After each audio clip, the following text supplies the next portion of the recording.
The meeting room was vast, its ceiling stretching high into the sky like a cathedral built for giants. The walls shimmered with colors that seemed alive, shifting and glowing softly as if they were breathing. In the center of the room stood a large circular table made of an alien material that reflected light in strange patterns. Around it sat representatives from dozens of species across the galaxy, their forms ranging from sleek and insect-like to hulking and reptilian. The air buzzed with quiet murmurs, each voice speaking in its own language, translated instantly by tiny devices attached to their heads.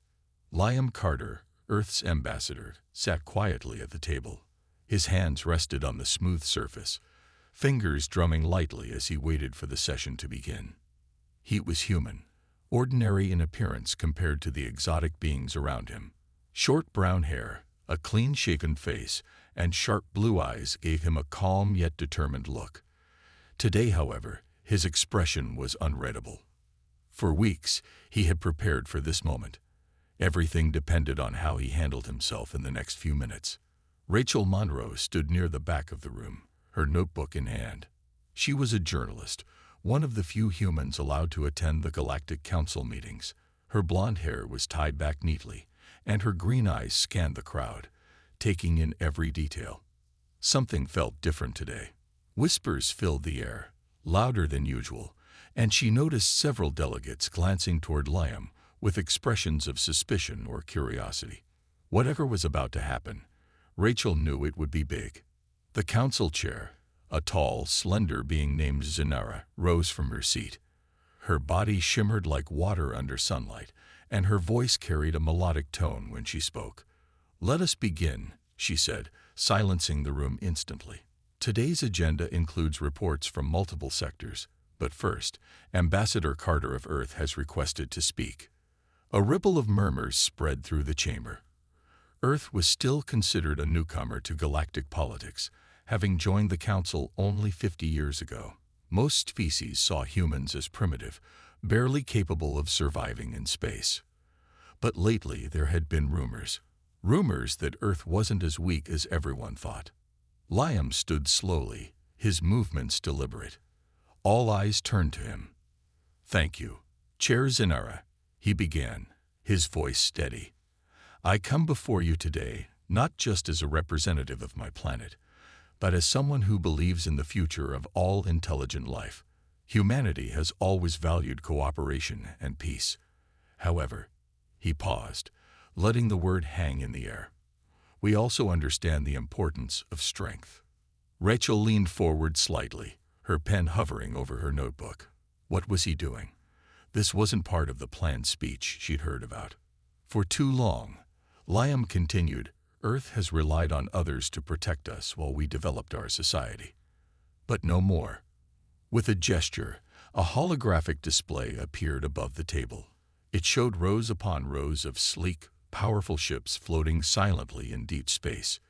Each vessel bristled with weapons and advanced technology far beyond anything most species had seen before. Gasps echoed through the room. Some delegates shot to their feet, pointing accusingly at Liam.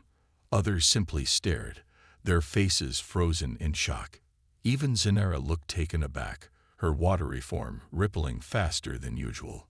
"This is the Eclipse Fleet," Liam announced, his voice firm. "It represents decades of effort, hidden from view until now. We did not build these ships to conquer or intimidate. They exist to ensure that humanity can defend itself and contribute to the safety of the galaxy."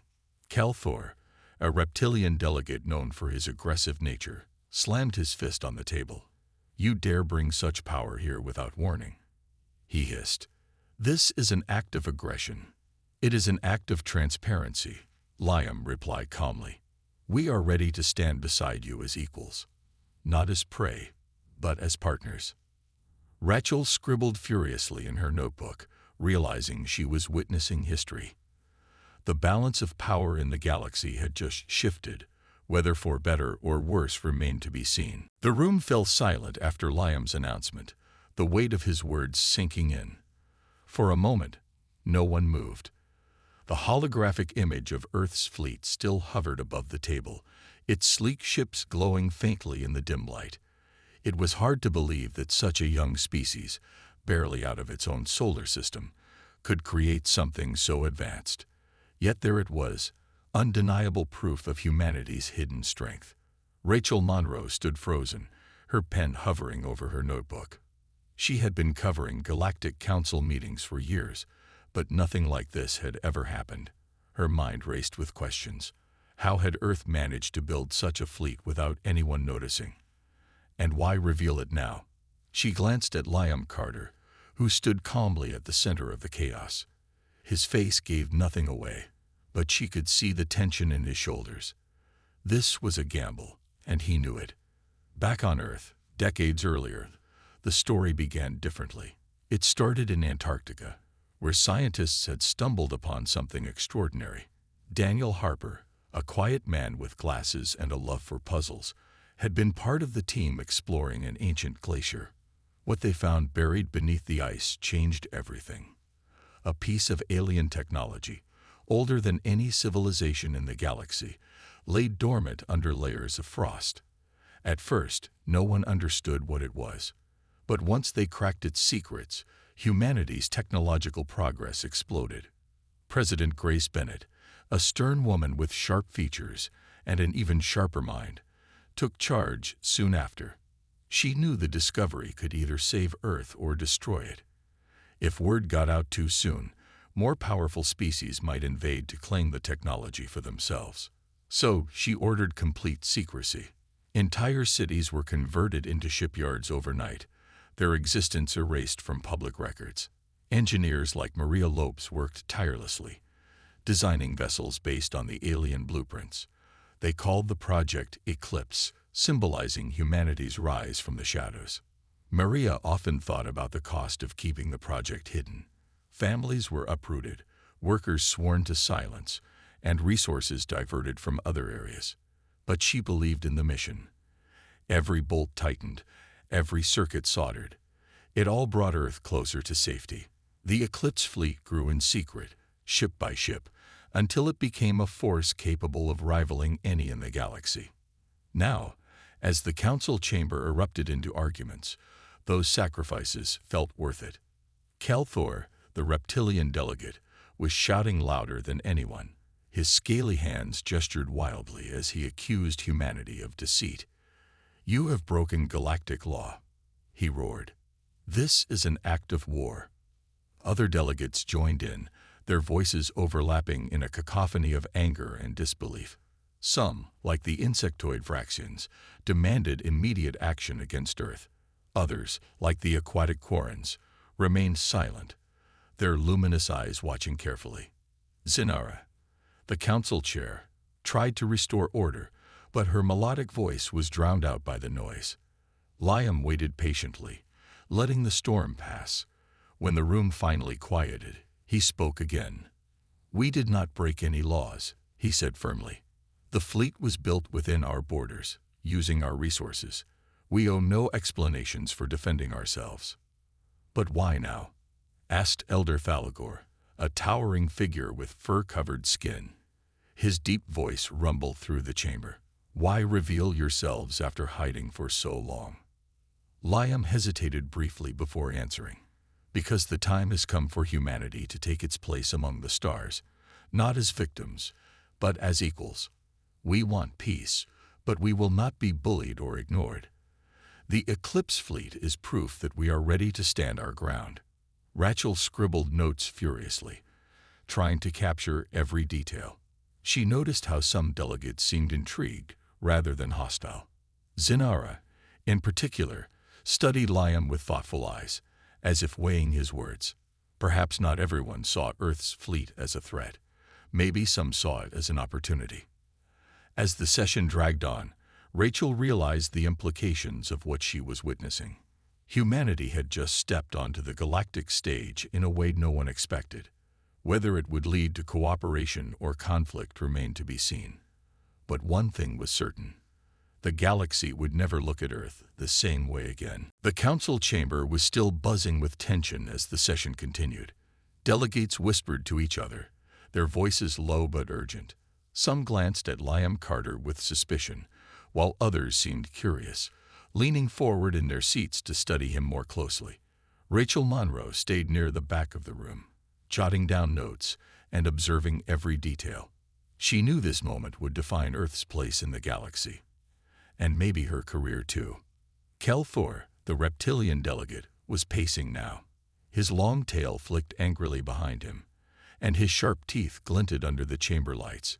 He turned to face Liam, his golden eyes blazing. "You claim your fleet is for defense," he growled, "but how can we trust you? You hid it from us for years. What else are you hiding?" Liam didn't flinch. He had expected this reaction. Taking a deep breath, he replied, "We hid the fleet because we needed time to build it without interference. Humanity has always been vulnerable compared to older species. Now we have the means to protect ourselves, and others, if necessary." His words sparked another wave of murmurs. Some delegates nodded slowly, considering what he said. Others, like Calthor, remained unconvinced. The reptilian leader snorted loudly. "Protect yourselves, or dominate others. Your kind has only been part of the Council for 50 years. What makes you think you deserve equality with beings who have existed for millennia?"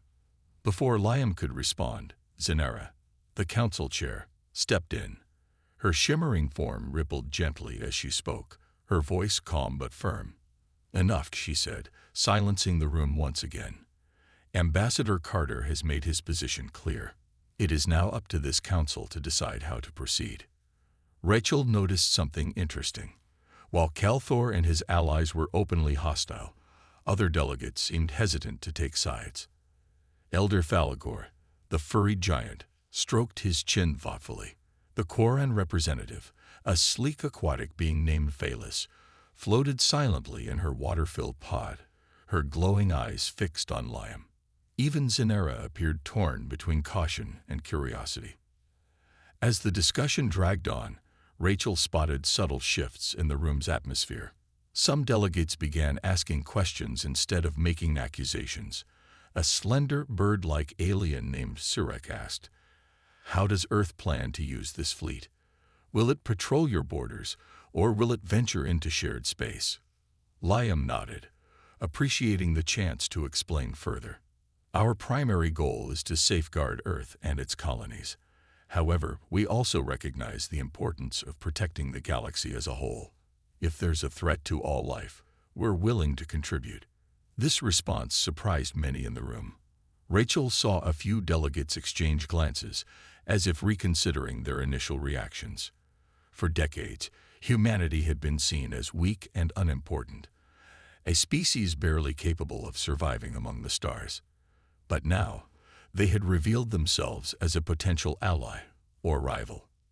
Meanwhile, outside the council chamber, news of Earth's fleet spread quickly. Journalists and diplomats from across the galaxy scrambled to understand the implications. Holographic screens in nearby corridors displayed images of the Eclipse fleet, sparking debates among bystanders. Some praised humanity's ingenuity, while others condemned the secrecy. Back inside, Calthor wasn't ready to give up. He leaned forward, his claws scraping against the table. "Fine," he said, his tone dripping with sarcasm. "Let's say we believe you. How do we know your fleet won't be used to bully weaker species? You've already proven you can deceive us." Liam met his gaze steadily. "The fleet exists to deter aggression, not start it. We've followed galactic laws and treaties since joining the Council. That hasn't changed." Zenera raised a hand, signaling the end of the argument. "This council will deliberate further tomorrow," she announced. "Until then, let us reflect on what has been said." As the session adjourned, Rachel approached Liam cautiously. "Do you think they'll accept you?" she asked quietly. He sighed, running a hand through his hair. "I don't know. But I do know one thing. We've shown them we're not afraid to stand up for ourselves. That alone might change everything." Rachel nodded, realizing the truth in his words. Humanity had taken a bold step onto the galactic stage. Whether it led to peace or conflict, one thing was certain. The galaxy would never underestimate Earth again. The council chamber emptied slowly after the heated session, but Liam Carter stayed behind. He stood near the large circular table, staring at the faint holographic remnants of Earth's fleet that still lingered in the air. His mind raced with thoughts about what would happen next. The reactions had been mixed. Some delegates were intrigued, others hostile. But one thing was clear: humanity's secret was out, and there was no turning back. Rachel Monroe lingered nearby, pretending to review her notes while watching Liam closely. She wanted to ask more questions, but she knew he needed time to think. Instead, she focused on the other delegates as they filed out.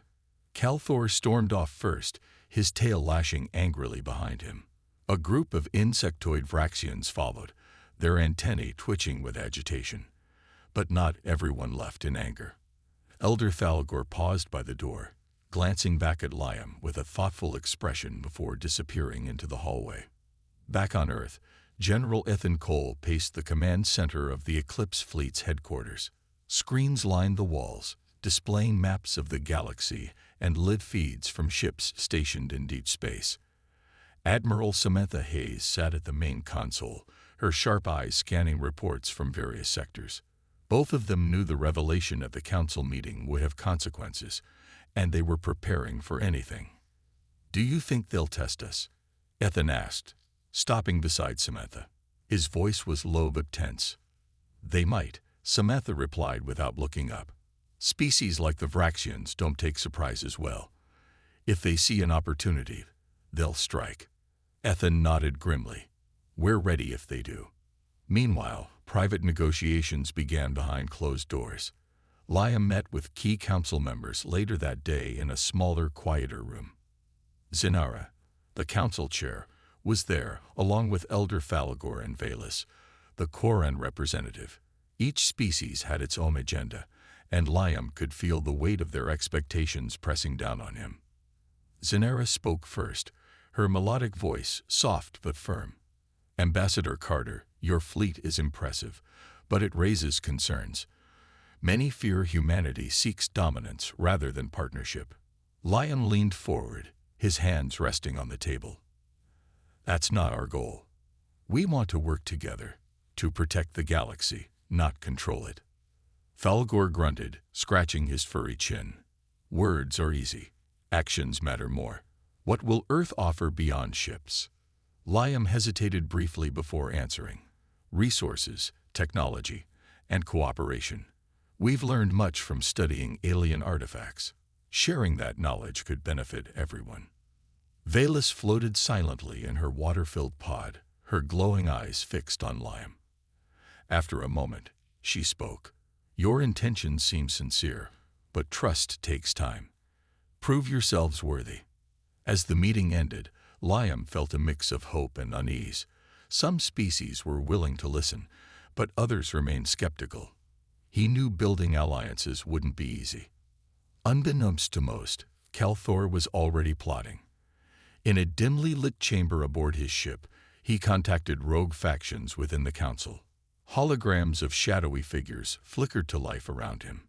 "Humanity grows bold," he hissed. "Their fleet threatens us all. We must act now, before they become too powerful." One of the figures nodded. "Agreed. But how do we proceed without starting a war?" Calthor smirked, revealing rows of sharp teeth. "We don't declare war. We provoke them. Let humanity show its true nature." Back on Earth, Rachel published her latest article, detailing the events at the council meeting. Her report sparked debates across the planet. Some citizens celebrated humanity's rise, while others worried about the risks of provoking stronger species. Despite the mixed reactions, one thing was certain: Earth's place in the galaxy had changed forever. As night fell over the command center, Admiral Hayes stared at the star map on the wall. She knew the coming days would test humanity's resolve and its ability to stand among the stars. Whatever happened next, the Eclipse fleet was ready. The tension in the galaxy grew thicker with each passing day. News of Earth's fleet spread like wildfire, reaching even the most remote corners of explored space. Some species saw it as a sign of hope. a new power willing to contribute to galactic peace. Others viewed it as a threat, a challenge to the balance of power they had long taken for granted. Among those who felt threatened were the Vraxians, led by Calthor, whose anger burned hotter than ever. It didn't take long for the first test to come. A small coalition of hostile species, including the Vraxians and a few rogue factions, sent a squadron of ships toward Sol's system. They claimed it was a routine patrol, but everyone knew better. The move was deliberate, a way to gauge humanity's strength and intentions without outright declaring war. Admiral Samantha Hayes was ready. She had been monitoring their movements since the moment they left their territory. Sitting in the command center aboard the Odyssey, the flagship of the Eclipse fleet, she watched as the blips on her screen drew closer to Earth's borders. Her sharp eyes scanned the data, calculating every possible outcome. "Commander Rivera," she said, turning to Alex Rivera, who stood nearby. "Take a squadron and intercept them. Make sure they know we're watching." Rivera nodded, his face calm but determined. He was one of Earth's finest commanders, known for his quick thinking and steady hand. Within minutes, he was aboard his ship, leading a group of sleek vessels out to meet the intruders. The encounter happened near Epsilon 9, a distant human colony on the edge of explored space. The colony itself was quiet, its people unaware of the drama unfolding above them. Commander Rivera's squadron emerged from hyperspace, forming a defensive line between the approaching ships and the planet below. "This is Commander Alex Rivera of Earth's Eclipse fleet," he announced over an open channel. "You are entering restricted space. Turn back immediately." The response came quickly. A Vraxian officer, his voice cold and buzzing, replied, "We are conducting routine operations. Stand aside, human." Rivera's jaw tightened, but he kept his tone even. "This is your final warning. Any further advance will be considered an act of aggression." For a moment, there was silence. Then, slowly, the enemy ships began to spread out, attempting to flank Rivera's squadron. It was a bold move, testing whether humanity would back up its words with action. Rivera didn't hesitate. He gave the order to fire warning shots, bright bursts of energy that streaked past the enemy ships without causing damage. The message was clear. Earth was prepared to defend itself. The standoff lasted for hours, neither side willing to escalate further. Finally, the Vraxians retreated, their ships disappearing into the void. Rivera let out a slow breath, realizing how close they had come to conflict. He reported back to Admiral Hayes, who listened intently. "Well done," she said, her voice firm but relieved. "They've tested us, and we passed. But this isn't over." Back at the council, news of the encounter spread quickly. Some delegates praised humanity's restraint, while others accused them of provocation. Calthor raged openly, calling the incident an insult to galactic law. But even he couldn't deny one thing. Earth's fleet was real, and it was capable. Rachel Monroe followed the story closely, publishing updates that reached billions across the galaxy. Her reports highlighted both the bravery of Earth's forces and the growing tensions among alien species. She knew this was just the beginning. Humanity had proven it could stand its ground, but the question remained, at what cost?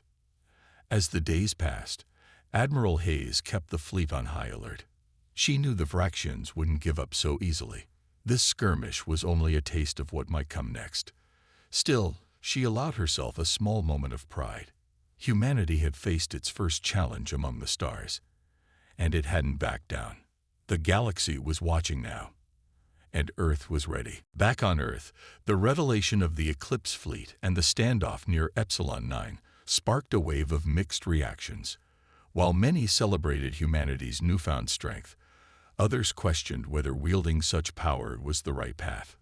Cities buzzed with debates, news channels aired endless discussions, and social media exploded with opinions. The divide was growing, not just among ordinary citizens, but also within the government. In a park in New York City, Sarah Bennett stood at the center of a small crowd. She was an activist, known for her fiery speeches and determination to hold leaders accountable. Her dark hair was tied back in a loose ponytail, and her voice carried clearly as she spoke into a microphone. "Is this what we want?" she asked, her tone sharp. "To become just another bully in the galaxy?" The Eclipse fleet wasn't built for peace, it was built for war. The crowd murmured in agreement, some clapping while others nodded thoughtfully.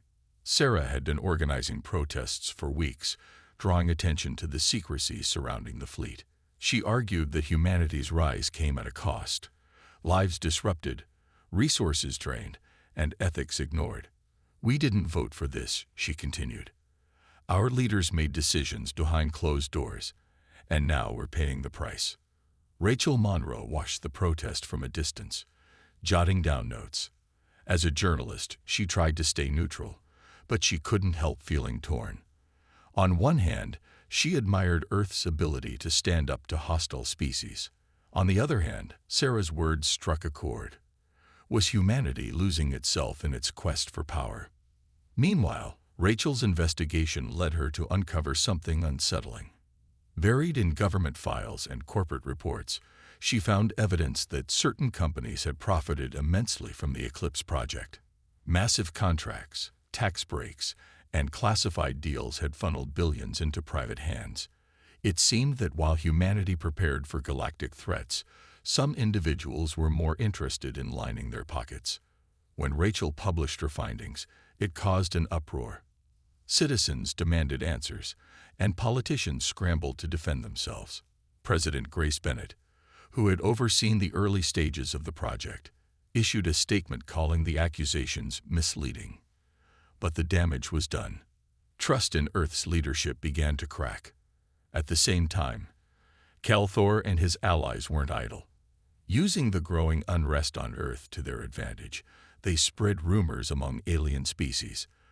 They claimed humanity's fleet wasn't just a defensive measure, it was the first step toward conquest. Some species listened, while others dismissed the claims as fear-mongering. Still, the seeds of doubt were planted. General Ethan Cole, stationed at the Eclipse fleet's headquarters, felt the pressure mounting. He knew the protests and scandals weakened Earth's position. "We can't afford distractions," he told Admiral Hayes during a meeting. "If we show weakness now, our enemies will strike." Hayes nodded, her expression grim. "I agree. But we can't ignore what's happening at home either. People need to trust us, or at least believe we're doing the right thing." Liam Carter faced similar challenges. Back at the Galactic Council, he worked tirelessly to reassure delegates that Earth's intentions were peaceful. He met with Zenara, Valus, and even Elder Thalagor, explaining the steps humanity was taking to ensure transparency. But Calthor remained a constant thorn in his side, using every opportunity to paint Earth as a threat. One evening, after a particularly tense session, Liam found himself alone in the council chamber. Rachel approached him cautiously, her notebook in hand. "Do you think you can win them over?" she asked quietly. Liam sighed, rubbing his temples. "I don't know. Some are willing to listen, but others, they're too scared or angry. All we can do is keep trying."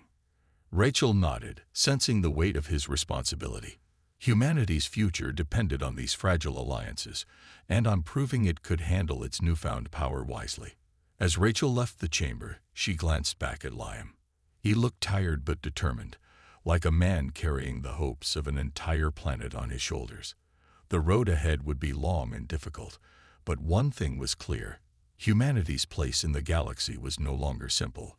It was complicated, messy, and far from over. The Eclipse fleet was Earth's greatest achievement, but even the strongest forces could be undone from within. On board the Odyssey, tensions simmered beneath the surface. The crew worked tirelessly, maintaining the ship and preparing for whatever might come next. But not everyone shared the same loyalty to the mission, or to humanity. Lieutenant Marcus Doyle sat in a dimly lit corner of the mess hall, his meal untouched. He was a tall man with dark hair and piercing gray eyes, known for his sharp mind and quiet demeanor. To most, he seemed like any other officer, dedicated, disciplined, and trustworthy. But inside, he wrestled with doubts that had grown heavier with each passing day. Doyle had joined the fleet out of pride for his species, believing in Earth's potential to rise among the stars. But as time went on, he began questioning whether humanity deserved such power. The secrecy, the sacrifices, the growing unrest back home, it all weighed on him. When he saw reports of protests led by activists like Sarah Bennett, he felt torn. Was Earth becoming the very thing it claimed to oppose? One night, Doyle made a decision. Slipping away from his duties, he accessed classified files stored deep within the ship's systems. Using codes he'd memorized during routine maintenance, he downloaded sensitive data about the fleet's defenses, weak points, and patrol routes. Then, under the cover of darkness, he transmitted the information to unknown recipients outside the fleet. Unbeknownst to Doyle, Captain Olivia Reed had been watching him closely. A seasoned officer with years of experience rooting out internal threats, she had noticed inconsistencies in his behavior. When unauthorized transmissions were flagged by the ship's security system, Reed didn't hesitate. She assembled a small team and began investigating. Reed was methodical, reviewing logs and cross-referencing timestamps. It didn't take long for her to narrow down the source of the leak. Confronting Doyle wouldn't be easy. He was careful, and she needed proof before making an accusation. But time was running out. If the leaked information reached hostile species, it could put the entire fleet at risk. Back on Earth, Admiral Samantha Hayes received an urgent message from Reed. "We have a problem," Reed said, her voice tight over the comms. "Someone aboard the Odyssey has betrayed us." Hayes clenched her fists, her mind racing. "Find them, Olivia, and do it fast." As Reed closed in on Doyle, Kelthor wasted no time exploiting the situation. The reptilian delegate contacted rogue factions, sharing fragments of the stolen data. "See," he hissed during a secret meeting. "Humanity is weak. Their own people turn against them." The alien leaders listened intently, their expressions shifting from skepticism to interest. With this new intelligence, they could plan a strike that would cripple Earth's fleet and send a message to the galaxy. Meanwhile, Rachel Monroe uncovered hints of the betrayal while digging deeper into her investigation. Sources whispered about suspicious activity aboard the Odyssey, but details were scarce. Determined to get answers, she reached out to contacts within the military. Her instincts told her this story was bigger than anything she'd covered before. On the Odyssey, Doyle realized he was being hunted. Paranoia gnawed at him as he tried to erase his tracks. But it was too late. Reed's team cornered him in a maintenance corridor, their weapons drawn. "It's over, Marcus," Reed said firmly. "Come quietly." Doyle hesitated, then raised his hands in surrender. As he was led away, he couldn't shake the feeling that he'd only delayed the inevitable. The secrets he'd exposed would soon ripple across the galaxy, and humanity would face its toughest test yet. Back on Earth, Liam Carter received word of the betrayal. His heart sank. Humanity had proven it could stand among the stars.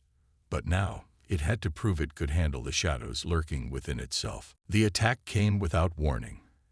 Epsilon 9, a small human colony on the edge of explored space, was peaceful and quiet, until the skies lit up with streaks of fire. Ships descended from orbit, their weapons blazing as they targeted key structures. The colonists scrambled for shelter, their cries of fear echoing through the streets. It was chaos, but it wasn't random. This was a calculated strike, designed to test humanity's resolve. Admiral Samantha Hayes received the distress call moments after the first shots were fired. Her face hardened as she listened to the panicked voices on the other end. "They're hitting hard," one officer reported. "We need reinforcements now." Hayes didn't hesitate.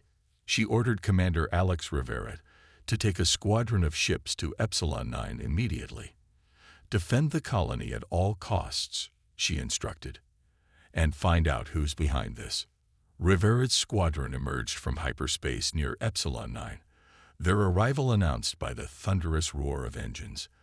Below them, the colony burned, smoke rising in dark plumes against the pale horizon. Enemy ships swarmed the area, their sleek designs marked with symbols unfamiliar to most humans, but not to Rivera. He recognized them instantly. Vraxians, he muttered under his breath. Calthor's doing. The battle began almost immediately. Rivera's ships moved into formation, shielding the colony while launching counterattacks. Lasers flashed across the sky, lighting up the darkness like fireworks. The Vraxians fought fiercely, their insectoid pilots skilled and relentless. But humanity's fleet had one advantage: superior technology. Rivera used innovative tactics, ordering his ships to feint and strike from unexpected angles. The enemy struggled to adapt, their formations breaking under the pressure. Still, the fight was far from easy. The Vraxians had studied the leaked data carefully, targeting weaknesses in the fleet's defenses. One of Rivera's ships took heavy damage, its shields flickering before collapsing entirely. "Fall back," Rivera ordered, his voice calm but urgent. The damaged ship limped away, narrowly avoiding destruction. Back on the Odyssey, Captain Olivia Reed monitored the battle remotely. She had just finished interrogating Marcus Doyle, extracting crucial information about the leak. The stolen data had included patrol routes and weak points in the fleet's armor, details that explained how the Vraxians had struck so effectively. Reed relayed her findings to Rivera, who adjusted his strategy accordingly. Using the intel, Rivera identified a gap in the enemy's formation. "Focus fire here," he commanded, pointing to the spot on his tactical display. His ships obeyed, unleashing a barrage of energy beams that tore through the Vraxian line. The enemy wavered, their confidence shaken. Just as the tide seemed to turn, reinforcements arrived, this time on humanity's side. Captain Reed had mobilized additional ships from nearby sectors, catching the Vraxians off guard.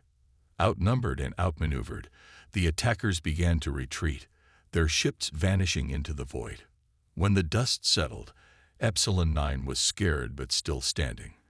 Rivera landed on the surface to assess the damage, his heart heavy as he surveyed the destruction. Buildings lay in ruins, and survivors emerged cautiously from hiding, their faces pale with shock. "We'll rebuild," Rivera promised them. "This won't happen again."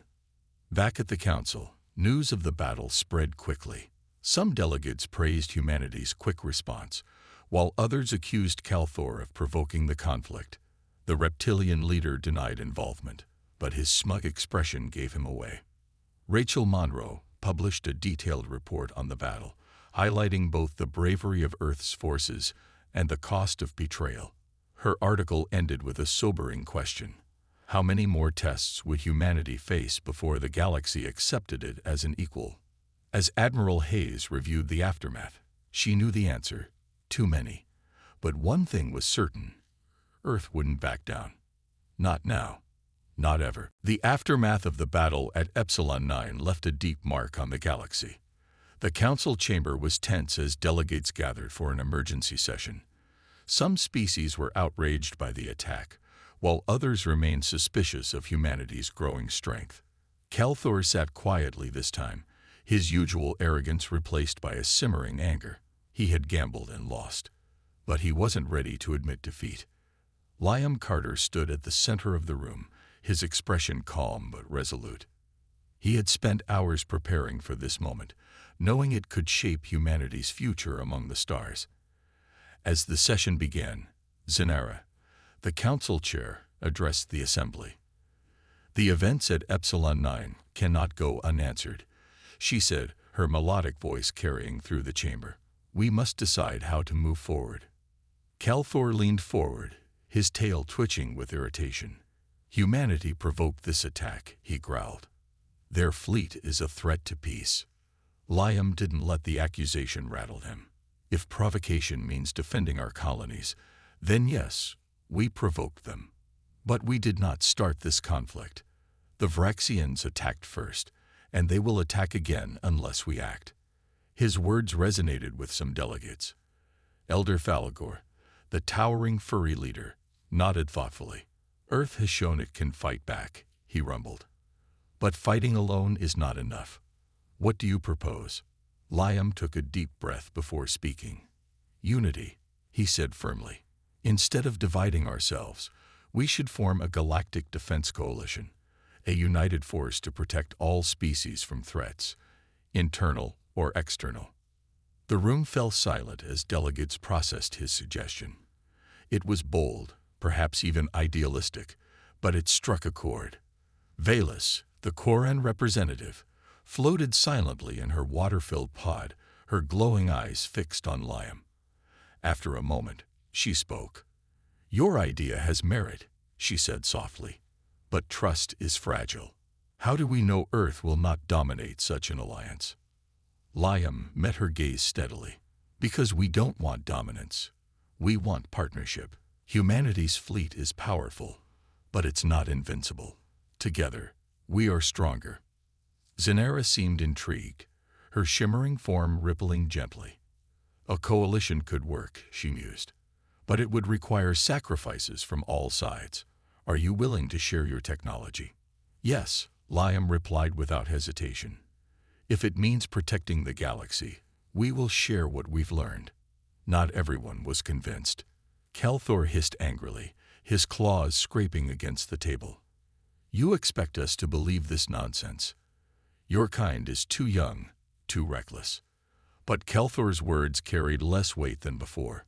Several delegates, those who had once doubted humanity, now saw value in Liam's proposal. Even some of Kelthor's allies whispered among themselves, considering the possibilities. Back on Earth, Admiral Samantha Hayes watched the council meeting via live feed. She felt a flicker of hope, though she knew challenges lay ahead. Building a coalition wouldn't be easy, especially with distrust lingering in the air. Still, it was a step toward something greater, a chance to unite instead of divide. Rachel Monroe published another article, this time focusing on Liam's vision for the future. Her report highlighted both the risks and rewards of a galactic defense coalition. Readers responded passionately, debating whether humanity should lead or follow in such an alliance. As the session drew to a close, Zanera announced that the council would deliberate further. For now, Liam's proposal remained on the table, a fragile seed planted in uncertain soil. Later that evening, Liam found himself alone in the chamber, staring at the holographic star map above the table. Rachel approached him cautiously. Do you think they'll agree? She asked. I don't know, Liam admitted. But I do know one thing. We can't face the galaxy alone. If we want peace, we have to build it together. Rachel nodded, sensing the weight of his words. Humanity had proven its strength, but true power lay in unity, not domination. The galaxy was watching, waiting to see if Earth could rise to the challenge. The decision came after days of intense debate. The Galactic Council reconvened, and Zanera stood at the center of the chamber, her shimmering form glowing brighter than usual. After careful consideration, she began, her melodic voice filling the room. The Council has reached a resolution. We will move forward with Ambassador Carter's proposal to form a galactic defense coalition. The announcement was met with mixed reactions.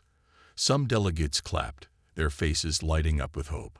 Others remained silent, their expressions unreadable. Kelthor sat rigid in his seat, his golden eyes narrowed into slits. He didn't speak, but his tail lashed furiously behind him, a clear sign of his displeasure. Liam Carter exhaled slowly, relief washing over him.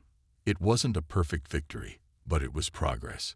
Humanity had been given a chance to prove itself, not as conquerors, but as protectors. Thank you, he said simply, addressing the council. This coalition will require trust and effort from all of us. Earth is ready to contribute everything we can. Elder Thalagor grunted approvingly, while Velas floated silently, her glowing eyes reflecting approval. Even some of Kelthor's allies seemed less hostile, though they exchanged wary glances. The reptilian leader himself made no comment, choosing instead to storm out of the chamber without a word. Back on Earth, the news spread quickly. Journalists like Rachel Monroe scrambled to cover the historic moment. Her latest article focused on the Coalition's potential, highlighting both its promises and challenges. "Humanity has taken its place among the stars," she wrote. "But this is only the beginning. The road ahead will test not just our strength, but our ability to work together." Admiral Samantha Hayes watched the Council's announcement from the command center aboard the Odyssey. She felt a mix of pride and caution. The Eclipse fleet would now serve as the backbone of the Coalition, its ships and technology shared with other species. It was a bold step, one that required sacrifices, but Hayes believed it was worth it. "We've earned this," she told her crew. "Let's make sure we don't waste it." General Ethan Cole agreed. While relieved by the Council's decision, he knew Earth couldn't afford complacency. "This coalition won't solve everything," he warned during a meeting with Hayes. "There will still be enemies, inside and outside the galaxy. But if we stick together, we stand a better chance." Meanwhile, protests on Earth continued, though their tone began to shift. Activist Sarah Bennett still questioned humanity's use of power, but even she acknowledged the Coalition's potential. "If this truly leads to peace," she told reporters, "then maybe it's worth it. But we must hold our leaders accountable every step of the way." As weeks passed, the Coalition began taking shape.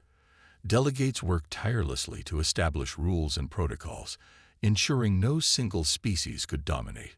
Earth contributed advanced technology and strategies, while other species offered resources and expertise. Together, they formed a united front against threats to galactic stability. Rachel published one final article, reflecting on humanity's journey. "From hiding in the shadows to standing among the stars, Earth has come far," she wrote. "But greatness isn't measured by power alone. It's measured by how we use it. The Eclipse fleet was built to defend, but its true purpose may be to unite."